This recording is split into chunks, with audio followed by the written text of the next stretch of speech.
안녕하세요, 송정림입니다. 저희 지난 시간에 놀러라는 공간에서 설채연 수의사님이랑 얘기를 나눴었는데요. 저 반려인으로서 막 빠져들면서 얘기를 나눴었는데요. 자, 오늘은 또 수의사님 모시고 저희가 평소 반려인으로서 궁금했던 모든 것들을 한번 여쭤보려고 해요.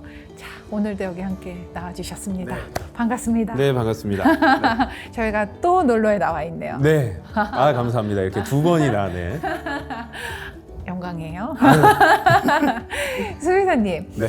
정말 궁금한 게 너무 많아요. 네. 자, 일단 제일 기본적인 질문, 수의사님 어떻게 하다가 이 수의사라는 직업을 택하셨는지 궁금합니다. 처음부터 다 한번 말씀드릴게요. 네. 네. 근데 저는 약간 선천적으로 그런 부분은 결정되는 것 같아요. 뭔가 이 태어나자마자 물을 좋아하는 사람이 있고 물을 싫어하는 사람이 있듯이 저는 어렸을 적부터 동물을 너무 좋아한 거예요. 강아지 키우는 친구 집에서 거의 살았어요. 그래서 엄마가 집에만 들어오라고 하고 빨리 막 그 친구 집에 다 전화 돌려가지고 막 빨리 집에 들어오라고 하고 막 그러셨었거든요. 그러다가 한 중학교 정도 되니까 이제 꿈을 막 이렇게 네. 정할 때가 됐는데 네. 그때만 해도 뭐 별 생각 없이 엄마가 너는 뭐 의사가 됐으면 좋겠다, 치과 의사 됐으면 좋겠다 하니까 막 그렇게 하다가 제가 2002년 때 고등학교 2학년이었는데 그때 이제 저희 학교 앞에 동물병원이 하나 있었어요. 근데 제가 이렇게 학교를 가면서 봤더니 거기 막 아침부터 줄을 서 있는 거예요. 나는 내가 하고 싶은 일 하면서 내가 좋아하는 거 하면서 돈도 벌고 싶은데 그때부터 이제 꿈이 오. 수의사였죠. 네, 그때 당시만 해도 수의사라는 직업에 대해서 그렇게 인식이 좋지 않을 때였어요. 지금이랑은 또 그때도 완전히 달랐거든요. 다르죠. 네. 네. 그래서 저희 어머니 아버지는 별로 좋아하지 않으셨지만 저는 이제 수의사가 되겠다라고 꿈을 꾸고 고등학교 때 수능을 딱 봤는데 수의대를 떨어졌었어요. 그래서 수의대는 다 떨어지고 카이스트만 붙어서 이제 OT를 갔다 오는 도중에 음성의 꽃동네에서 봉사활동을 마치고 돌아오는 버스에서 수의대 추가 합격 연락을 소식을 받으셨어요? 듣고, 네. 오. 엄마 아빠와 엄청 싸우고 근데 자식 이기는 부모 없다고 그래서 이제 수의사가 됐는데 그 다음에 약간 허무한 뒤를 느꼈죠. 되게 허무한데라고 하다가 심심할 때 이제 그걸 봤었거든요. 이 수능 무슨 강의하시는 분의 영상을 봤는데 꿈이 직업이면 안 된다는 거예요. 꿈은 어떤 사람이 되어야 될지가 되어야 되지 꿈은 직업이면 안 된다. 근데 그게 어떻게 보면 약간 지금 보면 약간 또 오글거릴 수도 있지만 저는 그때 되게 큰 충격을 받고 이제 그때부터 이렇게 막 줄 서고 막 이거 딱 보고 직업이 꿈이다 했었는데 네. 어떤 수의사가 될지를 생각을 하다가 이제 행동학에 원래 조금씩 관심을 가지고 있었는데 아무도 이제 행동학 하시는 분들이 거의 없었거든요. 그때만 해도요. 네. 지금은 너무 중요해졌는데도. 네. 그렇죠. 그래서 제가 이제 따로 좀 공부를 하기 시작을 했고 그때도 이제 어머님이 반대하셨죠. 네가 무슨 훈련사니? 넌 수의사, 넌 외과 수의사가 되는 게 꿈 아니었냐고. 그래서 막 되게 말리셨었는데 또 자식 이기는 부모 없다고. 제가 그래서 요즘 맨날 어머니한테 그런 얘기를 하죠. 난 엄마 말 안 들어서 성공한 사람이다. 엄마 말 2번 안 들어서 성공한 사람이다. 네, 그렇게 얘기를 많이 하고 있습니다. 네. 어찌됐든 수의사라고 하면 저희는 띠리리 하면서 막 강아지, 고양이 막 생각나는데 그 공부해야 되는 영역이 네. 되게 넓지 않나요? 엄청 많죠. 되게 힘들어요. 소도 있고 막 그렇지 않나요? 네. 그럼 다 하신 거예요? 그렇죠. 이제 공부 자체는 학교에서는 보통 이제 반려동물 쪽 하면 개와 고양이를 배우고요. 그리고 이제 축산동물 쪽도 다 배워요. 그러면 소, 돼지, 말, 닭. 그 이외에는 학교에서 막 알려주지는 않습니다. 내가 그 기반을 가지고 같은 동물이기 때문에 그 원리를 가지고 따로 이제 공부를 한다면 좀 더 나아갈 수는 있지만 주로 이렇게 개, 고양이, 소, 돼지, 말, 닭 위주로 배우게 되죠. 네, 저희도 의대, 사람이 그 의대를 다닐 경우에 전공을 정하는 시기가 막 오고 하잖아요. 뭐 레지던트 막 이런. 네. 혹시 이 수의대 쪽에도 그런 절차가 있나요? 우리나라에는 없습니다. 우리나라에는 없어서요. 전문의 제도는 없어요. 그래서 다 일반이에요. 네네. 그 대신에 요즘은 최근에는 우리가 뭐 전문 뭐 이렇게 하시는 경우들은 대부분 대학원을 나오신 분들, 네, 뭐 내과 대학원, 외과에서도 뭐 외과 대학원, 안과 대학원, 뭐 영상진단 대학원 이렇게 가셔서 전문의 제도는 없지만 석사, 박사를 하신 분들이 그 부분에 이제 전문의처럼 활동을 많이 하고 계시고 많은 분과가 이루어지고 있죠. 네. 아니 요즘 이렇게 뭐 방송에도 보면 그 수의사분들 나오셔가지고 이렇게 강아지들 행동 교정해주시고 하는데 그래서 정말 많이 관심들을 갖게 돼요. 그 행동학이라는 것이 무엇인지 수의사님 한번 좀 정확하게 설명 한번 부탁드려요. 사람으로 보면 정신건강의학과죠. 아, 네. 수의 행동학이라고 하는 거는 사람의 정신건강의학과라고 보면 되고 요즘 유명하신 오은영 선생님이 네. 하는 일을 한다라고 보시면 돼요. 조금 더 이 강아지들의 행동에 대해서 정확하게 파악을 하고 실제로 필요하면 정신과 약물 처방도 합니다. 수의사들은 이제 약물 처방을 할 수 있기 때문에. 그리고 트레이닝을 심리 상담이라고 보시면 되죠. 심리 치료, 행동 치료라고 보시면 될 것 같아요. 트레이닝이라는 거는 강아지랑 말이 통하지 않기 때문에 같이 소통하면서 강아지들의 이런 문제 행동과 감정을 좀 바꿔주게 되는 거고, 조금 더 그런 상담이나 아니면 약물 처방이나 이런 것들을 하는 게 어떻게 보면 수의 행동학이라고 보시면 될 것 같아요. 저 같은 경우에는 수의사여서 이제 수의 행동학도 하면서 트레이너 자격증도 따서 이런 심리 상담과 같은 트레이닝도 같이 할 수 있는 상황이라서 조금 더 이제 메리트가 있죠. 그 수의사라는 직업이 정확히 어떤 일을 한다고 설명을 해주면 좋을까요? 뭐 그냥 임상 실험 뭐 수술만 한다 이런 거일지. 이게 우선은 저도 되게 놀란 게 요즘 제가 기분이 제일 좋을 때가 뭐 이렇게 제 팬들이 오잖아요. 그리고 편지도 많이 쓴단 말이에요. 어린 친구들이 수의사 되고 싶다라고 하고 엄마 손을 잡고 오는 경우가 되게 많아요. 근데 어머님들이 그걸 좋아하세요. 제가 2004년만 해도 제가 수의사 된다고 했을 때 저희 어머니 아버지는, 특히 어머니는 되게 싫어하셨고 반대하셨었단 말이에요. 근데 지금 어린 친구들한테는 수의사 된다라고 하면 어머님들이 다 이런 얘기해요. 너 공부 열심히 해야 돼? 하면서 되게 좋아하시는 걸 보면서 되게 기분이 좋아요. 네. 근데 이제 수의사가 하는 일들이 정말 많죠. 지금 우리가 흔히 보는 거는 동물병원, 우리가 임상이라고 하거든요. 동물병원의 수의사들을 주로 보지만 수의사라는 직업은 우리 사회 전반적으로 꼭 필요한 직업이라서 우선은 저희 군복무에서 하는 것처럼 가축 방역의 일에도 되게 중요한 역할들을 해서 공무원 쪽으로도 이제 좀 많이 필요로 하는 경우들이 많고요. 그리고 제약회사나 이런 쪽에서도 상당히 많이 필요하죠. 사실 수의사가 일을 하면서 약학과 뭐 생리학 이런 약의 개발이나 이런 것과 관련된 일들도 많이 하고요. 그리고 식품 쪽에서도 사실 육가공을 하는 경우들이 많고 거기에 관련되는 인수공통 전염병이나 이런 것들에 대해서 잘 알고 있기 때문에 또 수의사들이 좀 많이 필요하고요.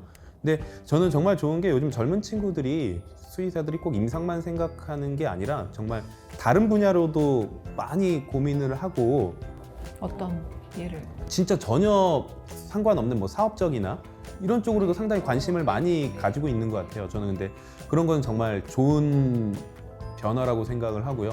요즘 친구들 참 똑똑하고 멋지다. 네, 이런 생각을 많이 합니다.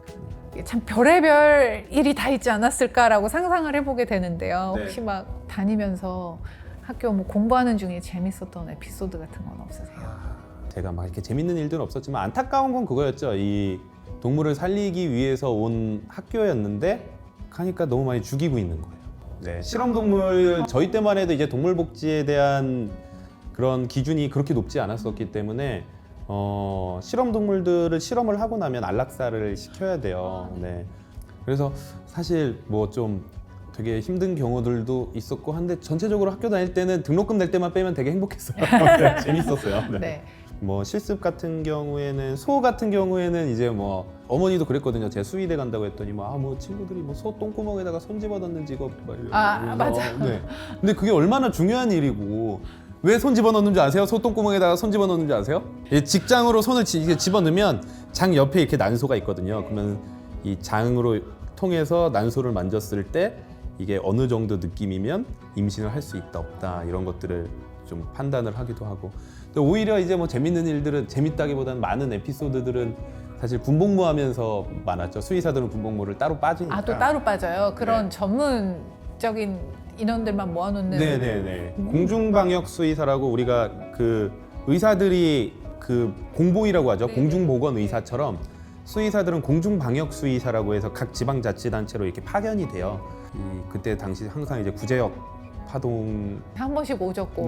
때문에 이제 주사 놓으러 다니고 아무래도 뭐 저도 이제 방역하다가 소 발에 막 채워보기도 하고 그러면서 많은 일들이 있었죠. 네. 슬픈 추억도 혹시 있으세요? 슬픈 추억 뭐 사실 수의사들한테는 슬픈 추억들이 조금씩 생길 수밖에 없죠. 네. 아무래도 되게 신경 쓰던 아이들이 무지개 다리를 건넌다거나 그런 걸 경험하면서 좀 슬픈 건 무뎌지기도 한다라는 거예요. 이제 인턴 때 제가 정말 아끼던 아이가 있었어요. 네. 너무 이뻐서 아기 때부터 제가 처음이라서 제가 강아지. 네 백신도 놔주고 아직도 생각나요. 막 리트리버 아이였는데 그 친구가 이제 점점 커가면서 저랑도 친해지고 이러는데 보호자분의 실수로 줄이 끊어졌어요. 교통사고로. 네 가서 펑펑 울었던 같이 보호자랑 같이 펑펑 울었던 기억도 있고. 네 근데 행동학을 하다 보니까 그런 부담이나 수술적인 부담, 뭐 실수에 대한 부담 이렇게 좀 슬픈 상황들 없는 건 아닌데 오히려 더 스트레스 받는 경우는 많지만 그래도 그런 부분들은 조금 많이 줄어드는 것 같아요. 네. 어쨌든 요즘 되고 싶어하는 사람들도 너무 많고 뭐 좋아서 하셨지만 야 그래도 이게 막상 이제 내가 돼 보니까 이 수의사가 돼 보니까 이 점은 정말 내가 생각해도 진짜 힘든 점이다. 네. 와 또 반면으로는 이거 너무 괜찮은데 뭔가 이런 좀 장단점이라고 이래야 되나 있지 않을까요? 이게 두 개가 다 같은 답변일 것 같아요. 단점이 동물은 말을 하지 못하기 때문에 수의사들은 항상 힘들죠. 네, 이게 사람은 우리가 병원에 가면 저 여기가 아파요. 네. 그리고 뭐 여기가 뭐 시려요? 뭐 칼로 찌르는 것 같아요? 어떤 느낌을 얘기할 수가 있지만 강아지들은 그걸 못 하잖아요.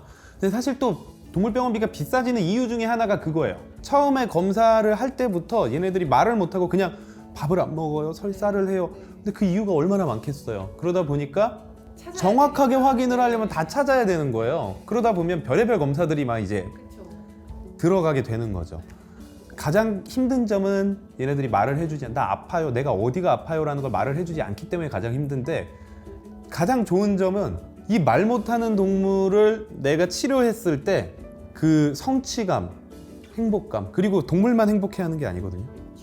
보호자도 같이 행복해져서 곱하기 2가 되는 거죠. 네, 곱하기 2가 돼서 동물은 말을 하지 못한다라는 게 정말 큰 단점이면서 수의사라는 이름, 이 직업에 대해서 성취감, 그러니까 도파민을 진짜 막 나오게 하는 거죠. 내가 얘가 좋아졌다라는 보호자 얘기를 듣고 표정이 되게 안 좋았다가 다음번에 만날 때 좋아져서 왔을 때 제 뇌 속에선 도파민이 막 이제 미친 듯이 나오는 거죠.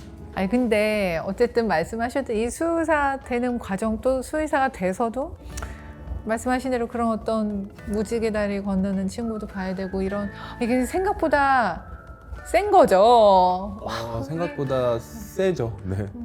정신수양이라 그러나 이 멘탈 이 관리를 위한 또 남다른 그게 있어야 되는데 지금 가장 힘든 것 중에 하나가 그거예요. 네. 그러니까 저는 이제 취미를 꼭 가지라고 제 친구들한테 얘기를 해요. 저희 직원들한테 넌 뭘 하면 재밌니? 꼭 해야 된다라고 하는데 사실 제 자신을 못 챙기는 상황인 것 같기는 해요. 그래서 원래 운동을 되게 좋아하거든요. 운동을 하면서 스트레스를 풀었는데 지금은 몸도 잘 안 따라주고 시간이 좀 안 되는 면이 있어서 최근에는 뭐 와이프와 시간을 보낼 때 다행히도 정신적으로 안정이 되는 것 같아요. 와이프와 함께 있을 때. 그리고 좀 운전하는 걸 좋아해서 이제 좀 드라이브 간다거나 이런 걸로 좀 때우고 있습니다. 스피드? 아니요, 근데 사실 운전을 좋아하긴 하지만 교통 법규는 아주 잘 지킵니다.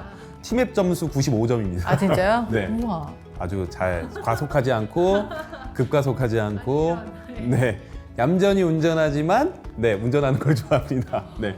진정한 베스트 드라이버. 네. 이거 지금 봤는데 막 점수 내려가 있고 이런 거 아니겠지? 아니에요. 네. 왠지 더 신임이 가요. 근데 동물 많이 상대하시니까요. 많은 동물들이 있는데 그 중에 나는 아무리 봐도 이 동물이 같다. 내가 동물로 태어났으면 이거였다. 이런 게 있을까요? 전 그냥 개죠. 전 그냥 개죠. 무슨 종? 궁금해요. 종이요? 저는 시고르 자부종으로 태어나고 싶어요. 시고르 자부종. 네. 왜요? 건강하고요. 뛰놀고. 네. 우선 잡종이 건강해요. 그래요? 네. 뭐든지 순종이라는 건 인브리딩, 근친교배를 통해서 나타나기 때문에 선천 질환도 상당히 선천질병도 많이 가지고 태어나고요. 저는 요즘 시골어 자부종이 제일 이쁜 것 같아요. 네, 저 6.25 센터에 있는 그 친구들 보면 너무 개성 있고 요즘 MZ 세대들한테 너무 잘 맞는 것 같아요. 똑같지 않고 그 하나이가 다 다르잖아요. 개성도 너무 좋고요. 네. 그 수의사님의 오감 중에 유독 계속 이렇게 어쩌면 이게 직업병일 수도 있는데 발달하는 그런 감각이 있을까요? 아무래도 시각적인 부분이 발달되는 것 같아요. 관찰을 많이 해야 돼서. 관상학. 네. 얘 표정, 조그마한 움직임 이런 것들을 관찰을 많이 해야 되다 보니까 아무래도 시각 쪽이 가장 좀 발달하지 않을까라는 생각이 들어요. 그래서 저도 맨날 보호자분들한테 간단한 동물, 우리 강아지들의 바디랭귀지를 공부한 다음에 한 달 정도면 그걸 관찰해 보려고 노력을 하면 이게 습관이 돼요. 다른 강아지의 행동도 관찰하게 되고 하다 보면 꽤 많이 그런 능력이 올라갑니다. 네. 자, 그 수의사님으로서 앞으로 이렇게 좀 펼쳐보고 싶으신 꿈이 있다거나 계획이 있으시다면? 사실 제가 이제 뭐 방송인이나 유명해진 사람으로서는 말씀드렸던 문화를 좀 바꾸고 좀 이런 것들이 있지만 수의사로서는 강아지들의 이 뇌과학 쪽으로 조금 더 이 심리나 정신건강의학과 쪽으로 약물 처방이나 상담 방법에 대한 체계화를 해보는 게 또 수의사로서의 꿈이에요. 근데 사실 되게 힘들 것 같긴 해요. 네, 아무래도 말을 해주지 않고 직접 상담이 불가능하기 때문에 힘들긴 하겠지만 수의사로서 의 꿈은 그겁니다. 그래서 최근에는 저도 이제 대학원을 다니고 있어요. 네. 와, 화이팅. 네, 열심히 하고 있습니다. 죽겠습니다. 이걸 내가 왜 했지? 라는 생각 있잖아요. 막 처음에는 야, 이 등록금 비싸도 내가 한번 해볼 거야 라고 하고 등록을 딱 하고 이제 공부를 지금 하고 있는데 이제 더 많이 드는 생각은 그거죠. 내가 그때 잠깐 미쳤었나 보구나. 근데 또 모르죠. 그게 또 한 역사의 획을 확 긋고 계시는 한번 열심히 중일지도 한번 몰라요. 해봐야죠. 네. 네.